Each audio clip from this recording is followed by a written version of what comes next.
Unajua soka la Afrika lina maneno mengi sana nje ya uwanja. Soka la Afrika lina vitu vingi ambavyo vinafanyika, unaweza usiamini.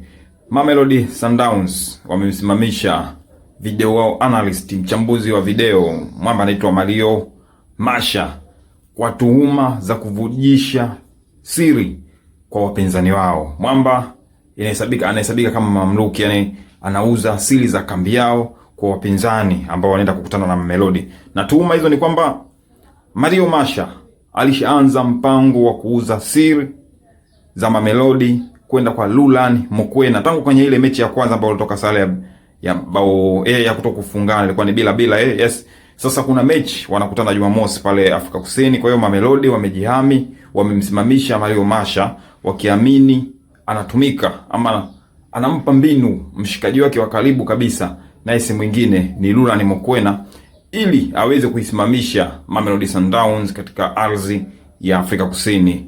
Kumbuka Mamelodi pale kuna vitu vingi vinaendelea tangu timu hii, performance ya timu iwe chini. Kumbuka Mario Kodoso mwenyewe yupo chini, yani ya uangalizi mkali. Ina maana timu ikitolewa tu klabu bingwa na yeye mwenyewe atapewa thank you. Watu wengi wanaamini afai kwa kocha wa Mamelodi, lakini yeye anasema kuna wasaliti ndani ya timu wanachangia timu yake ifanye vibaya.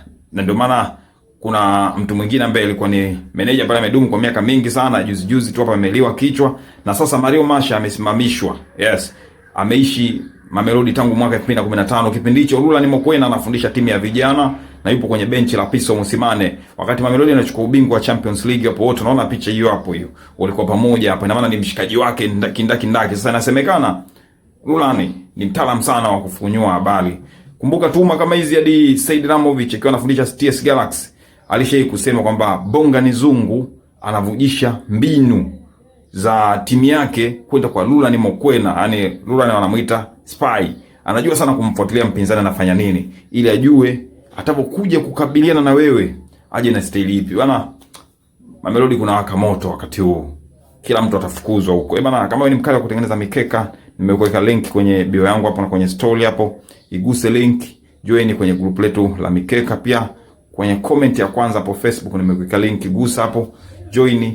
Maisha mengine yaendelee. Kule utakutana na kodi kama zote, na hata kama Mamelodi wanalia wanasema wanahujumiwa, kule utapata majibu sahihi. Je, watashinda ama hawashindi? Ni hivyo tu.